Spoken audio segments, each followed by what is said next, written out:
నిన్న రాత్రి ఇమ్ముని మన పవన్ ఇద్దరిని ఆ నెక్స్ట్ ఆర్ట్ నుండి తొలగించారు. మిగతా వాళ్ళు ఆడారు. అప్పుడు ఇమ్ము కెమెరా దగ్గరికి వచ్చి మమ్మల్ని తొలగించారు.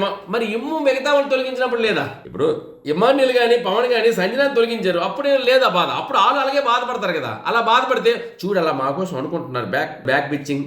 అలా కాదురా భయ్, ఇక్కడ ఎవరాట ఆల్ది తప్పదు. ఇమ్ము మాత్రం కెమెరా ముందుకు వచ్చి బిగ్ బాస్ నువ్వు చాలా చక్కగా చేయాలి, ఇప్పుడు 50 మార్కులకే పెట్టు, ఎక్కువ మార్కులు పెట్టకు, 50 మార్కులు పెడితే నాకు రీచ్ అవ్వలేదు ఎవరు అని చెప్పి కెమెరాకి చెప్తాడే. అంటే ఇద్దరికి పవన్ కి ఇద్దరికి పంపించారని నెక్స్ట్ ఆట 50 మార్కులకే పెట్టాలట. అంతే, 100 మార్కులు పెట్టకూడదంట. బిగ్ బాస్ కి సజెషన్స్ ఇచ్చాడు ఇమ్మాలి.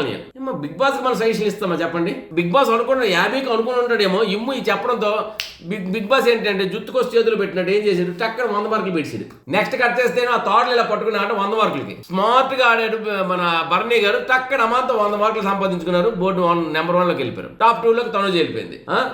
ఆడకపోయినా సుమన్కి 40 మార్కులు వచ్చాయి. సంజనా గారికి కూడా వచ్చాయి మార్కులు, 60 వచ్చాయి సంజనా గారికి. చూసారా?